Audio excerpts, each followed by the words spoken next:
নমস্কার বন্ধুরা, আপনাদের সকলকে স্বাগত রিডার্স ক্লাব চ্যানেলে। বন্ধুরা, ভালো অডিও এক্সপিরিয়েন্স পাওয়ার জন্য অবশ্যই হেডফোন ব্যবহার করুন।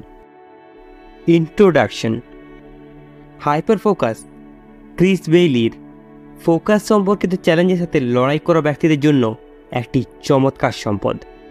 বইটির উৎপাদনশীলতার ব্যাপক অন্তর্দৃষ্টি প্রদান করে এবং এই শিক্ষাগুলো বাস্তবায়নের মাধ্যমে পাঠকরা কম পরিশ্রমে আরও বেশি জিনিস অর্জন কী করে করতে হয় তা শিখতে পারে।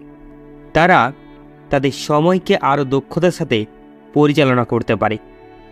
আমরা ক্রিস বেইলির হাইপার ফোকাস বইটি অন্বেষণ করব। এবার উৎপাদনশীলতা বিশেষজ্ঞ ক্রিস বেইলি ব্যাখ্যা করেছেন যে কেন আপনার মনোযোগ নির্দেশ করার বর্তমান পদ্ধতি কাজ করছে না। যেমন আপনি যতই বিরতি নিন না কেন, আপনি এখনও ক্লান্ত বোধ করেন এবং তারপরে আরও ভালো উৎপাদনশীলতা এবং সৃজনশীলতার জন্য আপনার মনোযোগ পরিচালনা করার জন্য বেশ কয়েকটি কৌশলও শেয়ার করেছেন এই বই। এই নির্দেশিকায় আমরা প্রথমে আলোচনা করি যে কিভাবে আপনার মনোযোগ প্রায়শই কোথাও যায় এবং তা নির্ধারণ করা যায়। তারপরে আমরা হাইপার ফোকাসের 5টি পদক্ষেপের প্রক্রিয়া দেখব এবং কিভাবে আপনি এটি করবেন সেই বিষয়ে জানব। আপনাকে প্রথমে হাইপার ফোকাস সম্পর্কে জানার আগে এটা বুঝতে হবে যে আপনার মনোযোগ কোথায় যায়। কেন আপনাকে ইচ্ছাকৃতভাবে আপনার মনোযোগকে পরিচালনা করতে হবে। আপনাকে প্রথমে এটা বুঝতে হবে যে আপনি এখন ইচ্ছাকৃতভাবে আপনার মনোযোগ পরিচালনা করার জন্য কত সময় ব্যয় করেন এবং আপনি যদি তা করেন তবে আপনি কি করতে পারেন।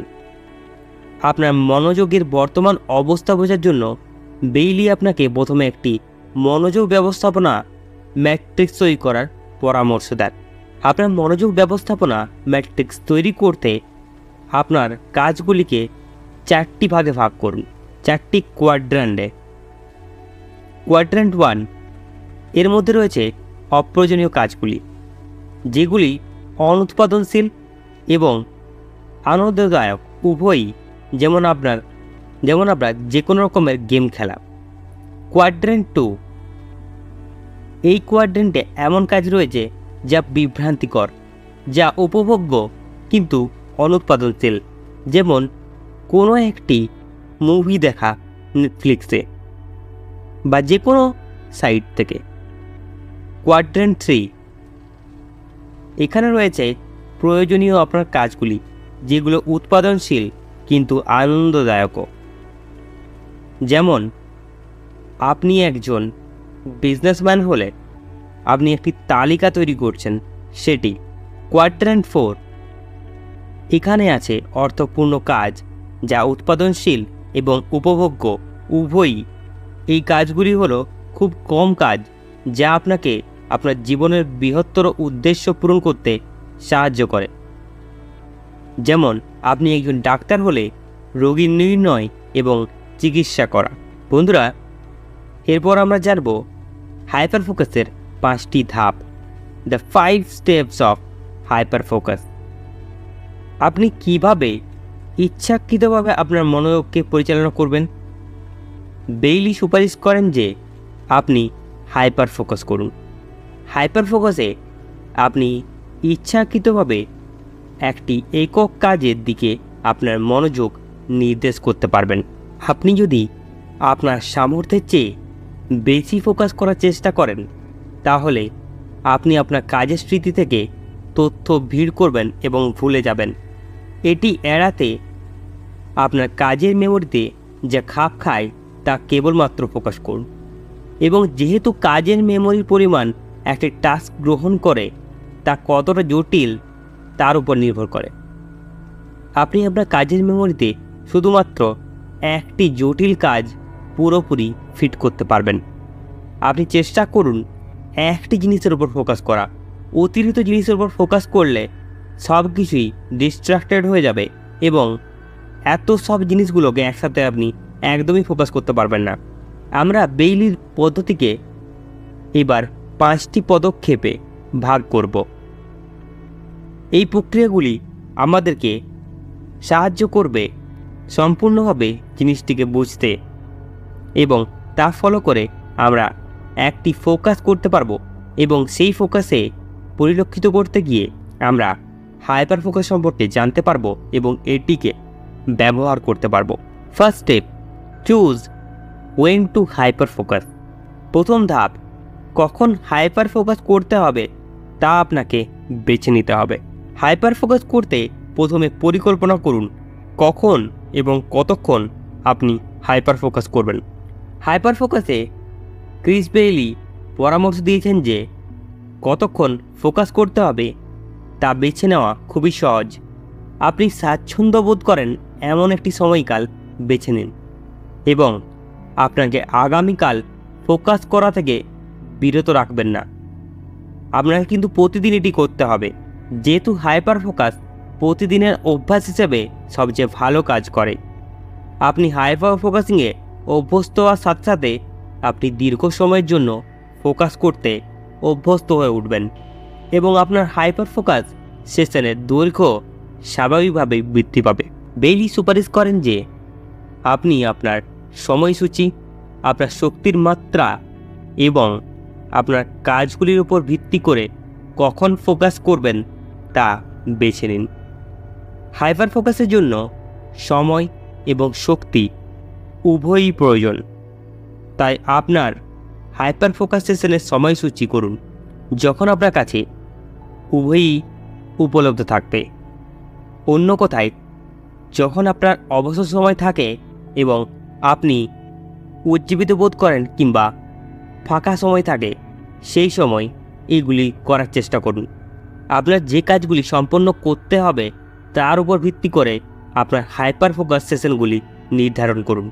আপনার যদি একটি বিশেষভাবে জ্ঞানীয়ভাবে চাহিদাপূর্ণ কাজ থাকে যা মনোযোগের প্রয়োজন, যেমন একটি উপস্থাপনা, এটি হাইপার ফোকাস করার জন্য একটি ভালো সময়। আপনাকে বুঝতে হবে যে হাইপার ফোকাস কিন্তু যথেষ্ট গুরুত্বপূর্ণ আপনার ডেভেলপমেন্টের জন্য, তাই এটিকে আপনি সেইভাবেই নেবেন। যদি আপনার মনে হয় হাইপার ফোকাসের জন্য আপনি সময় পাচ্ছেন না, তাহলে চেষ্টা করুন আপনার হাইপার ফোকাসকে সময় দেওয়ার। যেভাবে বললাম সেইভাবে আপনার সময়কে চিহ্নিত করার চেষ্টা করুন। এটা আপনাকে বুঝতে হবে যে এটি আপনার ভবিষ্যৎ বদলে দেবে। Step 2, choose what to focus on. দ্বিতীয় ধাপ হলো কী জিনিসে আপনি ফোকাস করবেন তা বেছে নিন। কিসের ওপর ফোকাস করতে হবে তা বেছে নেওয়া গুরুত্বপূর্ণ, কারণ আমরা যখন সঠিক কাজে ফোকাস করি তখন হাইপার ফোকাস সবচেয়ে উপকারী হিসেবে আমাদের কাছে ধরা দেয়। বেইলির মতে আমরা যে কাজের প্রতি মনোযোগ দিই তা আমাদের জীবনের গুণমান নির্ধারণ করে। যখন আমরা উচ্চমানের কাজগুলিতে ফোকাস করি তখন আমরা উচ্চমানের কাজ করি এবং উচ্চমানের প্রভাবও ফেলে তা আমাদের জীবনে। এবার প্রশ্ন হচ্ছে, কিভাবে আপনি সঠিক টাস্ক বাছাই করবেন? একটি কৌশল বেইলি পরামর্শ দেয় যে আপনার মনোযোগ ব্যবস্থাপনা ম্যাট্রিক্স থেকে অর্থপূর্ণ কাজগুলিতে হাইপার ফোকাস করা। আরেকটি হলো আপনার কাজের প্রভাব বিবেচনা করা। এমন কাজগুলিতে ফোকাস করুন যা সবচেয়ে বেশি গুরুত্বপূর্ণ এবং ইতিবাচক প্রভাব ফেলে আপনার জীবনে। এটি মূল্যায়ন করার জন্য টাস্কের তাৎক্ষণিক এবং দীর্ঘমেয়াদী প্রভাব উভয়ই দেখুন। হাইপার ফোকাসে ক্রিস বেইলি প্রতিদিন 3টি লক্ষ্য নির্ধারণ করে আপনার সবচেয়ে গুরুত্বপূর্ণ কাজগুলিতে হাইপার ফোকাস করার জন্য নিশ্চিত করেন এবং পরামর্শ দেন। আপনি যখন দিনের জন্য শুধুমাত্র 3টি লক্ষ্য নির্ধারণ করতে পারেন বা নির্বাচন করতে পারেন, তখন আপনাকে অগ্রাধিকার দিতে বাধ্য করা হয়। যখন আপনি জানেন কোন লক্ষ্যগুলি উচ্চ অগ্রাধিকার দিতে হবে, তখন আপনি জানেন কোন কাজগুলি সেই লক্ষ্যগুলিকে সর্বোত্তম সমর্থন করবে। এগুলি হাইপার ফোকাসের সবচেয়ে প্রাপ্য কাজ। আপনি কোনটি কম গুরুত্বপূর্ণ তাও শিখে যাবেন, তাই আপনি শিখবেন কোন বিষয়ে ফোকাস করা উচিত নয় আপনার যেমন এটি জানা গুরুত্বপূর্ণ যে কোন জিনিসে ফোকাস করা জরুরি, সেরকমই আপনাকে এটিও জানতে হবে কোন জিনিসগুলিতে ফোকাস করা অত্যাধিক জরুরি নয়। কারণ আমাদের প্রতিদিন লক্ষ লক্ষ কাজ থাকে এবং সব কাজে যদি আমরা ফোকাস দিতে শুরু করি তাহলে আমরা ইম্পর্ট্যান্ট জিনিসগুলোকে সময় দিতে পারবো না। তাই আমাদের এটা বুঝতে হবে কোন কোন কাজগুলি আছে যেগুলি করা আমাদের সত্যি আগে দরকার এবং যেগুলির মূল্য আমাদের জীবনে সবচেয়ে বেশি। তাই আগে সেই কাজগুলিকে বেছে নিয়ে সেই কাজগুলিকে করা শুরু করতে হবে। Step 3, limit distraction. আপনার বিক্ষিপ্ততাগুলোকে সীমিত করুন। হাইপার ফোকাসের এই তৃতীয় ধাপে আপনি বুঝতে পারবেন বিক্ষিপ্ততাগুলোকে কিভাবে আপনি সীমিত করবেন। বেইলি ব্যাখ্যা করেছেন যে বিক্ষিপ্তগুলি সীমিত করা হাইপার ফোকাসের জন্য খুবই গুরুত্বপূর্ণ, কারণ সেগুলি উপলব্ধ থাকলে আমরা বিভ্রান্তি এড়াতে খুবই সমস্যাতে পড়ব। আপনি যদি একটি কম্পিউটারে কাজ করেন, আপনি প্রতি 40 সেকেন্ডে বিভ্রান্ত হন এবং কোনো একটি ইম্পর্ট্যান্ট জিনিস লিখছেন, তাহলে সেই কাজটি কমপ্লিট আপনি সময়ে করতেই পারবেন না। বয়সের সাথে সাথে আপনার বিভ্রান্তিও বাড়তে থাকে। এটির একটি কারণ হলো আমাদের অভিনবত্বের পক্ষপাত রয়েছে। আপনি যখনই নতুন কিছু করেন, যেমন বিভ্রান্তিতে নথি স্বীকার করা, আপনার মস্তিষ্ক আপনাকে ডোপামিনের আঘাত দেয়। তাই বিভ্রান্তি অনুভব করে ভালো এবং বিভ্রান্তিগুলিকে খারাপ বোধ করা আমাদের সেগুলি এড়াতে সহায়তা করবে। প্রতিবার যখন আপনি বিভ্রান্ত হন তখন নিজেকে শাস্তি দেওয়ার কথা বিবেচনা করুন। এতে হবে কি, যখনই আপনি নিজেকে শাস্তি দেওয়ার কথা মাথায় রাখবেন তখন আপনি বেশি ডিস্ট্রাক্টেড হবেন না। যখন আপনি কোনো কাজ করেন, কোনো গুরুত্বপূর্ণ কাজ, আপনি যতবার সেখান থেকে আপনার মনোযোগকে সরিয়ে ফেলবেন ততবার কিন্তু আপনি এটা মনে রাখবেন যে আপনি সেই কাজটিকে ভালো করে করতে পারবেন না। সে যতই গুরুত্বপূর্ণ কাজ হোক না কেন, আপনি কোনো কাজই করতে পারবেন না। আপনি যদি কোনো একটি লেখা লিখছেন, আপনি সেটাও লিখতে পারবেন না। আপনি যদি কম্পিউটারে কোনো কাজ করছেন, সেটিও করতে পারবেন না। আপনি যে কোনো ধরনেরই কাজ করে থাকুন না কেন, আপনার মনোযোগ যদি আপনার সেই জায়গা থেকে সরিয়ে যায় তাহলে সেই কাজটি আপনি ততটা আর ভালোভাবে করতে পারবেন না যতটা আপনি একাগ্রভাবে করতে পারবেন। তাহলে কিভাবে এই বিভ্রান্তিকে আপনি ঠিক করবেন? বেইলি সুপারিশ করেন যে আপনি যখন কোনো বিভ্রান্তির সম্মুখীন হন, আপনি এটি নিয়ন্ত্রণ করতে পারবেন না, তখন আপনার আসল উদ্দেশ্যটি মনে রাখবেন, যাতে বিক্ষিপ্ত আপনি হয়ে গেলেও আপনি আবার এটিতে ফিরে আসতে পারেন।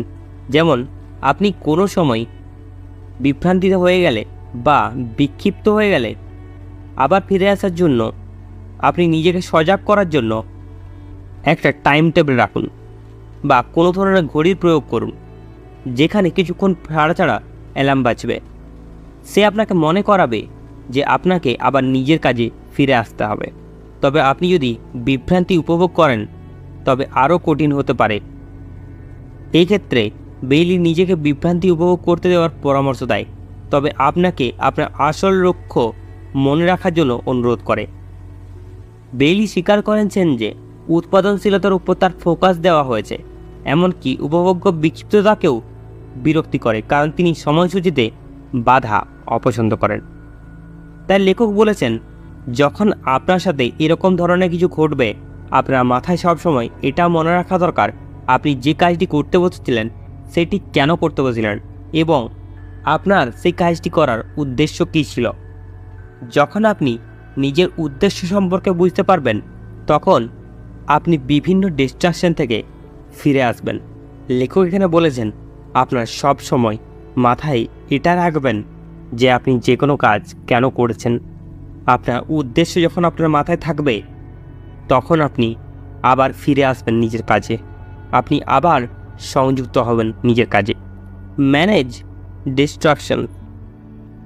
আপনার নিয়ন্ত্রণে থাকা বিভ্রান্তিগুলি মোকাবিলা করার সর্বোত্তম উপায় কী? বেইলি ব্যাখ্যা করেছেন যে আপনি ফোকাস করার চেষ্টা শুরু করার আগে সবচেয়ে গুরুত্বপূর্ণ উপাদানটি তাদের সাথে মোকাবিলা করবে। লেখক বোঝান যে আপনার মস্তিষ্ক শক্তি সংরক্ষণ করতে চায়, তাই এটি সহজ স্মার্টফোন গেমের মতো কম শক্তি উদ্দীপনা খোঁজার মাধ্যমে কাজগুলি করে। অতএব যখন আপনি একটি জটিল কাজকে প্রতিরোধ করেন, যেমন আপনি হাইপার ফোকাস করার চেষ্টা শুরু করেন, তখন আপনার মস্তিষ্ক বিভ্রান্তিগুলিকে সবচেয়ে লোভনীয় হিসাবে দেখে। তাই আপনি হাইপার ফোকাসিং শুরু করার আগে বিভ্রান্তির সাথে মোকাবিলা শুরু করুন। হাইপার ফোকাস করার আগে যদি বিভ্রান্তির সাথে মোকাবিলা আপনি না করতে পারেন, তাহলে আপনার মস্তিষ্ককে পুনরায় শক্তি যোগাতে আবার আপনার মস্তিষ্ককে প্রেসার দেওয়া শুরু করুন। যদি আপনার মস্তিষ্ক বিক্ষিপ্ত হওয়া প্রবণ হয়, তাহলে আপনি আবার ডিস্ট্র্যাক্ট হয়ে যাবেন।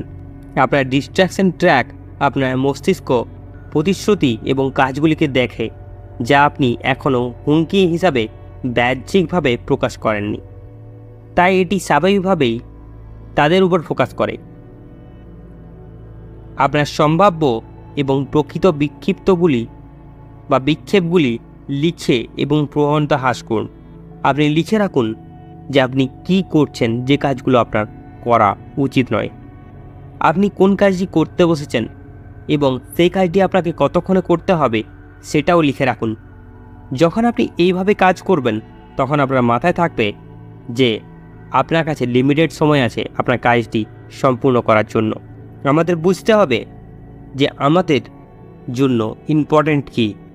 আমরা বিভিন্ন কাজে যদি বিক্ষিপ্ত হয়ে থাকি, তাহলে নিজের যে কাজটি করার চেষ্টা করছি সেই কাজটি আমরা কখনোই করে উঠতে পারবো না। যখন আপনি আপনার বিক্ষিপ্ত জিনিসগুলিকে বা ডিস্ট্র্যাকশনগুলিকে সরাতে থাকবেন, দীর্ঘদিন যখন আপনি এই প্রক্রিয়া করতে থাকবেন, তখন অনায়াসেই কিন্তু আপনি পরবর্তীকালে আপনার ডিস্ট্রাকশনগুলো সরিয়ে নিতে পারবেন। তার জন্য আপনাকে আর জোর দিতে হবে না, তার কারণ আপনার ইচ্ছাশক্তি সেই বিক্ষিপ্ততাগুলোকে আসতেই দেয় না। আপনি যখন একটি কাজ করবেন, চেষ্টা করুন সেই সময়তেই কাজগুলো সম্পন্ন করা। যখন আপনি এটি করতে থাকবেন, ক্রমাগত 21 দিন করার চেষ্টা করুন, এবং এই 21 দিনের ফলাফল এটাই হবে যে আপনি সেই সব জিনিসগুলোকে আর ডিস্ট্রাকশন হিসাবে পাবেন না। আপনি তখন আপনার নিজের যে উদ্দেশ্যপূর্ণ কাজগুলি আছে সেইগুলি করতে পারবেন। আপনার কাছে তখন ওই ডিস্ট্রাকশনগুলো আসবেই না, তখন সেগুলো আপনার থেকে অনেক দূরে চলে যাবে, এবং এটি আপনাকে সাহায্য করবে আপনার উদ্দেশ্যে ভালোভাবে ব্যবহার করা, আপনার উদ্দেশ্যের মধ্যে কাজ করা। পরের স্টেপ হলো use mindfulness to improve focus. Focus উন্নত করতে মাইন্ডফুলনেস ব্যবহার করুন। আপনি একটি নির্দিষ্ট সময়ের জন্য আপনার উদ্দেশ্যমূলক কাজটিতে ফোকাস করুন। এটি সহজ করার জন্য বেইলি 2টি দৈনিক অভ্যাস অন্তর্ভুক্ত করার পরামর্শ দেন: মননশীলতা এবং ধ্যান। ধ্যান করার জন্য একটি একক জিনিসের উপর ফোকাস করুন, এবং আপনার মন যখন ঘুরপাক খায় তখন আপনার মনোযোগ ফিরিয়ে আনুন। বিশেষত লেখক প্রতিদিন অল্প সময়ের জন্য আপনার শ্বাস প্রশ্বাসের উপর ফোকাস করার পরামর্শ দেন। বিপরীতভাবে মননশীলতা হলো যখন আপনি একটি নির্দিষ্ট মুহূর্তে যা কিছু অনুভব করেন তার প্রতি মনোযোগ দেন। লেখক একটি সাধারণ দৈনন্দিন কাজ বাছাই করার এবং এটি চলাকালীন সচেতন হওয়ার পরামর্শ দেয়। আপনি এমন থালা বাসন ধোয়ার সাথে সাথে ঘটে যাওয়া সমস্ত কিছু লক্ষ্য করুন, যেগুলি উদ্দেশ্যহীন বা কম জরুরি কাজ, সেগুলো চলাকালীনও অন্যদিকে মনোযোগ রাখুন। হাইপার ফোকাসে লেখক ব্যাখ্যা করেছেন যে ধ্যান এবং মননশীলতা উভয়ই হাইপার ফোকাসের জন্য ভালো, কারণ তারা আপনার কাজের স্মৃতিশক্তি বাড়ায়। লেখক এটি বলেছেন যে হাইপার ফোকাস আপনার কাজের জন্য বা আপনার কাজের মেমোরি ক্ষমতা বাড়াতে সাহায্য করে। তিনি মেডিটেশন করার কথা বলেছেন। আপনার কাজের মেমোরি উন্নত করা 3টি কারণে গুরুত্বপূর্ণ। আপনার যত বেশি কাজের মেমোরি থাকবে, তত বেশি জটিল টাস্কে আপনি মনোযোগ দিতে পারবেন, কারণ আরও জটিল কাজগুলি আরও কার্যকরী মেমোরি নেয়। আপনার যত বেশি কাজের মেমোরি থাকবে, আপনার মূল উদ্দেশ্যকে সহজ করে তুলবে। আপনার যত বেশি কাজের মেমোরি থাকবে, আপনি তত বেশি ফল প্রদান করতে পারবেন। আপনি যখন এমন একটি কাজের উপর মনোযোগ দেন যা আপনার কাজের স্মৃতি সম্পূর্ণরূপে পূরণ করে না, তখন আপনার কাছে কাজটি সম্পর্কে চিন্তা করার জন্য আরও বেশি অতিরিক্ত কাজের মেমোরি থাকে, যাতে আপনি এটি আরও ভালো করে করতে পারেন, আরও ভালো ডিসিশন নিতে পারেন। লেখক এখানে বলেছেন, আপনার কাছে কাজের মেমোরি যত বেশি থাকবে, তত কিন্তু আপনি কাজ করতে পারবেন। অর্থাৎ লেখক এটি বলতে চেয়েছেন যে আমরা বিভিন্ন কাজ আমাদের মাথায় রাখি, কিন্তু কাজের জন্য এক বিশেষ মেমোরি থাকে, যা আমাদের সাহায্য করে আমাদের দৈনন্দিন জীবনের কাজগুলোকে অ্যাক্টিভভাবে করার জন্য। আমরা যদি এই জিনিসগুলোর উপর ফোকাস না করি, তাহলে আমাদের কাজের মেমোরি বিভিন্ন দিকে ডিস্ট্র্যাক্ট হয়ে যাবে এবং কোনো কাজই আমরা করে উঠতে পারবো না। যাদের কাজের মেমোরি কম থাকে বা তারা নিজেদের কারণে হয়তো সেই মেমোরি কম করে নেয়, তারা যথেষ্ট গোড়ে প্রকৃতির হয় এবং তাদের কাছে কাজ করার এনার্জিটুকুও বেঁচে থাকে না। এই কারণ সেটাই যে তাদের কাছে কাজের মেমোরি খুব সীমিত অবস্থায় থাকে। সেই সমস্ত মানুষরা অলস প্রকৃতির হবেন, কারণ তাদের মধ্যে যদি কাজের মেমোরি থাকতো, তারা ওইভাবে বসেই থাকতে পারতেন না। আমাদের মধ্যে সঞ্চার হয় যখন আমরা কাজ করি, যখন আমরা কোনো কিছুতে মনোযোগ দিই, আমাদের সেই কাজের মেমোরি আরও বাড়তে থাকে। তাই একাগ্র হয়ে কাজ করলে আপনি সবচেয়ে ভালো এবং দ্রুত কাজ করতে পারেন এবং দীর্ঘ সময় ধরে কোনো একটি কাজকে করে যেতে পারেন। আমাদের মনে রাখা দরকার যে আমাদের এই মেমোরিকে শুধুমাত্র আমাদের কাজগুলোকে বা আমাদের উদ্দেশ্যগুলোকে পূরণ করার কাজেই ব্যবহার করা দরকার। পরের স্টেপ, মেনটেন ইয়োর ফোকাস। আপনার ফোকাস বজায় রাখুন। আপনি যখন বিভ্রান্ত হয়ে পড়েন, তখন আপনার কাজের দিকে আপনার মনোযোগ পুনর্নির্দিষ্ট করার পাশাপাশি ধ্যান এবং মননশীলতার অনুশীলন করার ক্ষমতা উন্নত হয়। ফোকাস বজায় রাখার দ্বিতীয় অংশ হলো আপনার মনকে বিচ্যুত হওয়া থেকে বিরত রাখা। লেখক আপনার কাজগুলিকে আপনার দক্ষতার স্তরের সাথে মিলিয়ে এবং আপনি কতগুলি উচ্চ প্রভাবিত কাজ করেন তা বাড়িয়ে এটি করার পরামর্শ দেন। আপনার দক্ষতার স্তরের সাথে আপনার কাজগুলিকে মেলাতে হবে। আপনি যদি বিভিন্ন কাজে মনোনিবেশ করার সময় আপনার মন অনেক বেশি ঘুরপাক খায় কিংবা কনফিউজড হয়ে যায়, তাহলে আপনি বিরক্ত হতে পারেন।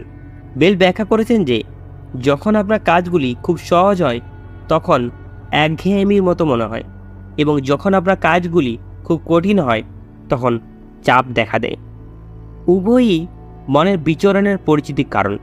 অতএব অত্যাধিক মন বিচরণ একটি চিহ্ন হতে পারে যে আপনার বর্তমান কাজটি খুব সহজ বা খুব কঠিন। আপনার দৈনন্দিন কাজগুলিকে আপনার বর্তমান দক্ষতা স্তরের সাথে সামঞ্জস্য করে মন বিচরণ কমিয়ে দেয়। অর্থাৎ যেই কাজগুলি আপনি ডেলি করতে থাকেন, সেগুলো একটা সময় পর খুব সহজ হয়ে যায়। অর্থাৎ প্রথম দিকে আপনার সেই কাজগুলি করা কঠিন লাগলেও কিছুদিন পর অভ্যাস তৈরি হওয়ার পর আপনার সেই কাজগুলো করতে আর অসুবিধেই হয় না, কারণ আপনার মন সেই কাজগুলি আপনার দৈনন্দিন কাজের দক্ষতা স্তরের সাথে সামঞ্জস্য করে নেয়। আপনি কতগুলি উচ্চ প্রভাবিত কাজ করতে পারেন সেগুলো দেখুন এবং তা বাড়ানোর চেষ্টা করুন। হাইপার ফোকাস আপনার উৎপাদনশীলতা উন্নতি করে, তাই আপনি নিজেকে আরও এক্সট্রা সময় দিতে পারবেন। কিন্তু আপনি যদি হাইপার ফোকাস করে থাকেন এবং আগের মতোই ব্যস্ত থাকেন, তাহলে হয়তো আপনি ঠিকমতোভাবে এই জিনিসটি করেননি এবং আপনি গুরুত্ব দেননি বা বিভ্রান্তির দিকে বেশি ফোকাস করেছেন। যেহেতু আপনার বর্তমান কাজটি সবচেয়ে বেশি প্রভাব ফেলেছে, তাই আপনাকে দেখতে হবে এটি গুরুত্বপূর্ণ ছিল নাকি অকেজো কাজ ছিল। আপনাকে বুঝতে হবে যদি তা গুরুত্বপূর্ণ কাজ না হয়, তাহলে কেন আপনার মন ডিস্ট্রাক্ট হলো। আপনি প্রথমে কিছু সময় ব্যয় করুন এটি লক্ষ্য করাতে যে আপনার মন আসলে কোন জিনিসগুলোর দিকে বেশি যাচ্ছে এবং কেন আপনার মন বারবার একটি কাজ করার থেকে ডিস্ট্র্যাক্ট হয়ে অন্য কাজটি করতে যাচ্ছে। যদি মনে হয় আপনার পছন্দ হোক কিংবা না হোক আপনার মন আপনার কথা না শুনেই অন্যদিকে যাচ্ছে, তাহলে সেটি নোট ডাউন করে রাখুন যে সে কী করতে যাচ্ছে এবং সেই কাজগুলি করা থেকে তাকে বিরত করুন, কিংবা সেই কাজগুলো আগেই করে নিন। তারপর আপনার আসল উদ্দেশ্যের কাজে আপনি মনোযোগ দেবেন। আপনাকে এটা বুঝতে হবে যে কোন কাজগুলো আপনার জন্য বেশি জরুরি, কোন কাজগুলো আপনার মন করতে চাইছে এবং কোন কাজগুলো আপনি বাদ দিলেও আপনার কোনো ক্ষতি হবে না। এই তিনটি জিনিসে আপনি যখন ক্লিয়ারিটি পেয়ে যাবেন, তখন আপনি অনায়াসেই আপনার কাজগুলোকে বেছে নিতে পারবেন এবং আপনি সেই কাজগুলোই করতে থাকবেন যে কাজগুলো আপনার প্রকৃত উদ্দেশ্য সাধনে আপনার সাহায্য করবে। আপনাকে বুঝতে হবে যে কোন কাজগুলির দিকে আপনার মন চলে যাচ্ছে এবং আপনাকে বারবার আপনার মনকে ফিরিয়ে আনতে হবে। না হলে সেই সব ডিস্ট্রাকশনকে আপনার থেকে দূরে রাখতে হবে। চেষ্টা করতে হবে যেন আপনার মন সেই দিকে বারবার না যায়। এছাড়া সবচেয়ে গুরুত্বপূর্ণ হলো কোন কাজগুলো আপনি বাদ দিলে আপনার অসুবিধা হবে না সেইগুলো প্রথমে খুঁজে বের করা। আপনি প্রথমে যখন সেইগুলি খুঁজে বের করে নিতে পারবেন, আপনি দেখবেন আপনার মন কম ডিস্ট্র্যাক্ট হচ্ছে, কম অন্যদিকে যাচ্ছে এবং আপনি কম বিভ্রান্তির শিকার হচ্ছেন। কারণ আসলে আমরা এটাই জানি না কোন কাজগুলি আমাদের করা দরকার এবং কোন কাজগুলো আমাদের করা উচিত নয়, বা কোন কাজটি করার সময় অন্য সব কাজগুলিকে অ্যাভয়েড করতে হবে। যদি আপনার উদ্দেশ্য গুরুত্বপূর্ণ হয়, তাহলে তার সামনে যাই আসুক না কেন আপনার কাছে আপনার কাজের মূল্য সবচেয়ে বেশি হওয়া দরকার। আন্ডারস্ট্যান্ডিং ইন্টেনশনাল মাইন্ড ওয়ান্ডারিং, ইচ্ছাকৃত মনোবিচরণ বোঝা। হাইপার ফোকাসিং ছাড়াও লেখক ইচ্ছাকৃতভাবে আপনার মনোযোগ পরিচালনা করার আরেকটি উপায় ভাগ করে দেন, ইচ্ছাকৃত মনোবিচরণ বা স্ক্যাটার ফোকাস। স্ক্যাটার ফোকাসে আপনি ইচ্ছাকৃতভাবে আপনার কাজের স্মৃতিতে জায়গা ছেড়ে দেন যাতে আপনার মনকে সহজেই সেই কাজগুলো করতে দেওয়া যায়। লেখক মনোবিচরণকে অস্বীকার করে যখন এটি আপনাকে আপনার আসল উদ্দেশ্য থেকে বিভ্রান্তি করে দেয়, কিন্তু যখন আপনি ইচ্ছাকৃতভাবে মন সরিয়ে নেন আসলে আপনার কাজটি থেকে, আপনি এই সুবিধাগুলি অনুভব করতে পারেন বা অনুভব করতে চান। মন বিচরণ আমাদের বিশ্রাম দিয়ে দেয় এবং আমাদের সৃজনশীলতা বাড়িয়ে দেয়, যা আমাদের পরবর্তী বিভাগে সাহায্য করে। টেকনিক্যালি আপনি অনিচ্ছাকৃত মন ভ্রমণের সময়ও এই সুবিধাগুলি অনুভব করেন, কিন্তু লেখক পরামর্শ দেন যে ইচ্ছাকৃত মন বিচরণ এই সুবিধাগুলি সর্বাধিক করে তোলে, কারণ আপনি কি ভেবেছিলেন তা আপনার মনে আছে। আপনার মন যদি অনিচ্ছাকৃতভাবে ঘুরে বেড়ায়, তাহলে আপনি লক্ষ্য করবেন না যে এটি বিচ্যুত হয়েছে। তাই আপনি এটা জানবেন যে আপনার মন কোন দিকে গেছে এবং আপনি সহজেই সেটিকে ফিরিয়ে নিয়ে আসতে হবে। অর্থাৎ আপনার যদি জ্ঞান থাকে যে হ্যাঁ আমার মন এই কাজটি করছে, তাহলে আপনি তাকে ফিরিয়ে আনতে পারবেন আবার আপনার প্রকৃত কাজে। কিন্তু আপনি যদি নাই বুঝতে পারেন এবং আপনি আপনার মনের কন্ট্রোলে চলে যান এবং মন যা চাইছে সেইগুলো করতে থাকেন, তাহলে আপনার হদিশই থাকবে না এটা কেন করা হচ্ছে বা এটা আমি কেন করছি, এবং অনায়াসেই আপনি আপনার সময়কে নষ্ট করে দেবেন। লেখক ইচ্ছাকৃতভাবে মন বিচরণ করার দুটি প্রধান উপায় প্রস্তাব দেন। প্রথমে একটি মজার জ্ঞানীভাবে সহজ কাজ করার চেষ্টা করুন যা অল্প কাজের মেমোরি নেয়, আপনার বাকি মেমোরিকে আপনার মনকে ঘুরতে দেওয়ার জন্য মুক্ত রেখে। আপনি কি ভাবছেন তা দেখতে নিয়মিত চেক ইন করুন এবং কোথাও কোনো দুর্দান্ত ধারণা লিখতে পেলে সেটি আগে লিখুন। যখন আপনি বুঝতে পারেন একটি অন্য কাজে আপনার কম কাজের মেমোরি প্রয়োগ হচ্ছে, তখন আপনি বেশি মেমোরিকে রাখতে পারবেন আপনার আসল উদ্দেশ্য সাধনে। অর্থাৎ আপনি যদি আপনার এনার্জিকে এদিক ওদিকে দিয়ে শেষ করে দেন, তাহলে আপনার উদ্দেশ্য সাধন করার জন্য যা আপনার দরকার এনার্জি, তা কিন্তু আপনি পাবেন না।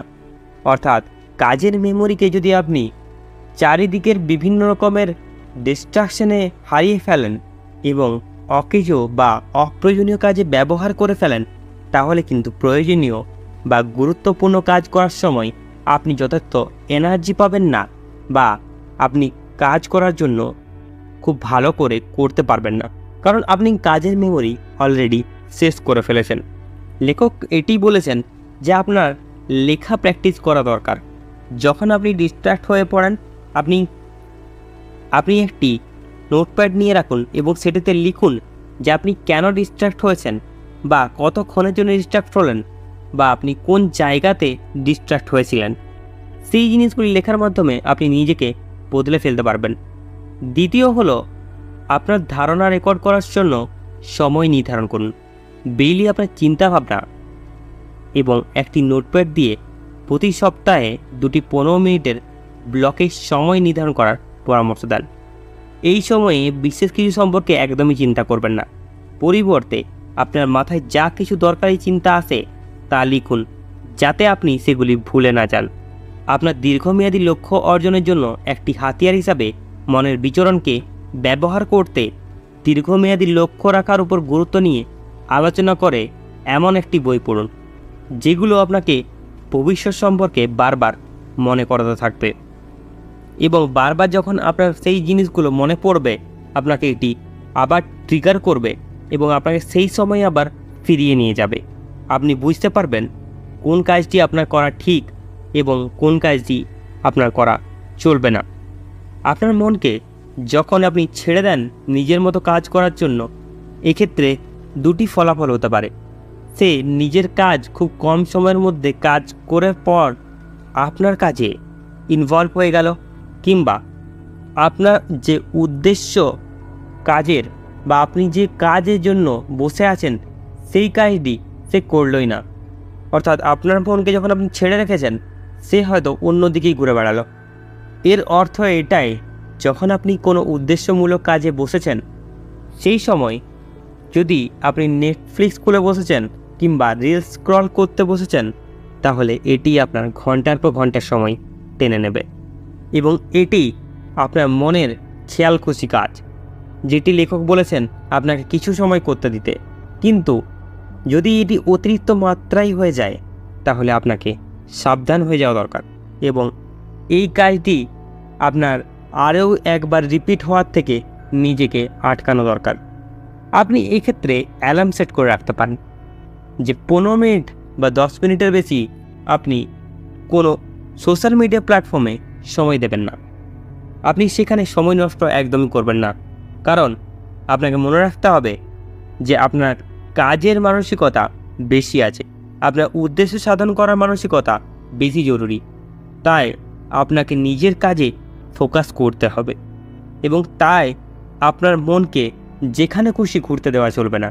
আপনার মনকে আবার ফিরিয়ে নিয়ে আসতে হবে নিজের কাজে, এবং এটি করার পর বেশ কিছুদিন পর আপনি দেখবেন আপনার মন আর অন্য কোনো দিকে ডিস্ট্রাক্টই হচ্ছে না। যে কাজটি আপনি যে মুহূর্তে করতে দিয়েছেন কিংবা করছেন, সেই কাজটিতেই সে একাগ্র থাকবে। পরের point, how to intentionally mind wonder for better rest. ভালো বিশ্রামের জন্য কিভাবে ইচ্ছাকৃতভাবে মন ভ্রমণ করা যায়। ইচ্ছাকৃত মন ভ্রমণের আরেকটি বড় সুবিধা হলো, এটি আপনাকে বিশ্রাম করতে সাহায্য করে। আপনি যখন একটি কাজের উপর ফোকাস করেন, তখন আপনি আপনার আচরণ নিয়ন্ত্রণ করেন, যা আপনার মস্তিষ্কে প্রভাব ফেলে। আপনি যখন আপনার মনকে মুক্তভাবে ঘোরাঘুরি করতে দেন, তখন আপনি আপনার আচরণ নিয়ন্ত্রণ করা বন্ধ করেন। তাই মন বিচরণ আপনার মস্তিষ্ককে ঠান্ডা রাখে এবং আপনাকে রিচার্জ করতে সহায়তা করে। তাহলে ঠিকভাবে আপনি ইচ্ছাকৃতভাবে বিশ্রামের জন্য মনকে একটু ঘুরে বেড়াতে দিন। লেখক সুপারিশ করেন যে আপনি একটি সহজ এবং উপভোগ্য কাজ বেছে নিন, যা আপনি কর্মক্ষেত্রে করতে পারেন, কারণ সম্ভবত আপনি যেখানে আপনার শক্তি রিচার্জ করতে চান, সেখানে কিন্তু এটি আপনার দরকার পড়বে। অর্থাৎ আপনাকে আগে এমন কিছু করতে হবে যার জন্য আপনার মাইন্ড একদম রিচার্জ হয়ে থাকে এবং আপনি ফ্রেশ অনুভব করেন। আপনার সেই জিনিসগুলো আগে করা দরকার যেগুলো আপনি করতে চান বা আপনার মন করতে চায়। আপনার যদি মনে হয় কিছুক্ষণ গান শুনলে আপনার ভালো লাগবে, তারপর আপনি কাজ করতে বসবেন, অবশ্যই আপনি প্রথমে গান শুনুন, তারপর নিজের কাজে বসুন। আপনার মনকে ডিস্ট্র্যাক্ট হওয়া থেকে এড়ানোই কিন্তু আপনার প্রথম এবং প্রধান কাজ। যখন আপনার মন নিজের মতো কাজগুলি করে নেবে, আপনি দেখবেন আপনি যে কাজে ফোকাস করতে চাইছেন আপনার মন কিন্তু আপনাকে সাহায্য করছে সেই কাজে ফোকাস করতে। ঠিক যে কোনো বাচ্চার মতো, যাকে আপনি জোর করে কোনো কাজ করাতে পারবেন না, কিন্তু তাকে তার পছন্দ মতো কাজ করতে দিলে কিংবা গান শুনিয়ে দিলে, ভিডিও দেখিয়ে দিলে বা কোনো একটি গেম খেলতে দিলে তারা কিন্তু আপনার কথা শুনবে। ঠিক সেরকমভাবেই আমাদেরও মন, যখন আপনি তাকে একটি জায়গা দেন এবং আপনি তাকে এটি বিশ্বাস করান যে তার ইচ্ছেকে আগে প্রায়োরিটি দেওয়া হচ্ছে, তখন সে আপনাকে সাপোর্ট করে, সে আপনাকে পরবর্তীকালে নিজের দায়িত্বভার দিয়ে দেয় এবং তখন আপনি নিজের কাজগুলোকে খুব ভালোভাবে করতে পারবেন। কারণ এই ক্ষেত্রে আপনি হাইপার ফোকাস অ্যাটেনশন নিয়ে আসতে পারবেন। আমাদের আসল সমস্যা হলো আমরা হাইপার ফোকাস করতে তো চাই, কিন্তু তা করার জন্য যেগুলি জরুরি, গুরুত্বপূর্ণ, সেগুলোকে বাদ দিয়ে দিই। যেমন ডিস্ট্রাকশন হচ্ছে সবচেয়ে বড় উদাহরণ। আমরা যে কোনো ছোটোখাটো কাজ করার সময় ফোকাস করি যেই কাজটি করব, কিন্তু মাঝে আবার ফোন নিয়ে বসে যায়। আমাদের এটা মনে রাখা দরকার যে আমাদের একটি টাইম লিমিট সেট করতে হবে। সে 20 মিনিট হতে পারে, 10 মিনিট হতে পারে, 50 মিনিট হতে পারে বা আরও বেশি সময়। সেই টাইমের মধ্যে আমি অন্য কোনো জিনিসে হাত দেব না বা ডিস্ট্রাক্ট হব না, যদি না সেটি খুব গুরুতর বা এমার্জেন্সি হয়। এবং এই প্রক্রিয়া আমাদেরকে সর্বকাল হেল্প করে থাকে এবং এটি আমাদেরকে শেখায় যে আমরা কিভাবে কোনো একটি জিনিসে অ্যাটেনশন করতে পারবো। আমরা হাইপার ফোকাস এই কারণেই কথাটি বলি, কারণ তা ফোকাসের ঊর্ধ্বে। হাইপার কথাটির অর্থ হলো খুবভাবে বা ভীষণভাবে। এইবার ফোকাসে আপনি বিভিন্ন দিকে করতে পারেন, কিন্তু হাইপার ফোকাসে আপনার লক্ষ্য একটি দিকে হয়। হাইপার লুপ কথাটি শুনেছেন তো, অর্থাৎ জোরালো। এখানে হাইপারের অর্থ হচ্ছে যে আপনি খুব তাড়াতাড়ি বা দ্রুততার সাথে আপনার ফোকাসকে এঙ্গেজ করে নিতে পারবেন। আপনি যখন চান তখনই কিন্তু আপনার ফোকাস এঙ্গেজ হয়ে যাবে এবং আপনি একটি নিজভাবে বা দৃঢ়ভাবে সেই কাজটি করতে পারবেন যে কাজটি করার আপনি পরিকল্পনা করেছেন। আপনাকে মনে রাখতে হবে এই কাজটি শুধুমাত্র তখনই করা পসিবল বা এইরকম হাইপার ফোকাস নিয়ে যখন আপনার অন্য কোনো ডিস্ট্রাকশন থাকে না। হাইপার লুপ ট্রেনগুলোতে সেখানে হাওয়া থাকে না, সেখানে এতটা দ্রুত সেই কারণেই যায়, সেখানে এয়ার লকিং সিস্টেম থাকে। সেই কারণের জন্য বা সেই রকমভাবেই আমাদেরও ডিস্ট্রাকশন ফ্রি হয়ে কাজ করতে হবে এবং যখন আমরা সেটি করতে পারবো সেই সময় অন্যদিকে যে কোনো চিন্তাভাবনা আমাদের বাধা সৃষ্টি করতে পারবে না। কনক্লুশন: যখন আপনি সুস্থ এবং সুখী হন এবং একটি পরিকল্পনা করেন, তখন আপনি আপনার সেরা অবস্থায় থাকেন। তাই পরিকল্পনা তৈরিতে আরও বেশি সময় ব্যয় করুন, যাতে আপনি সেই সময়ে একটি জিনিসের উপর ফোকাস করতে পারেন এবং আপনি যখন মুক্ত থাকেন তখন আপনার জীবন উপভোগ করতে পারেন। ক্রিস বেইলির হাইপার ফোকাসের পাঠক হিসেবে আমি আজকে দ্রুতগতির বিশ্বে উৎপাদনশীলতা এবং ফোকাস উন্নতি করার জন্য এই বইটিকে অবিশ্বাসযোগ্যভাবে বেছে নিয়েছি।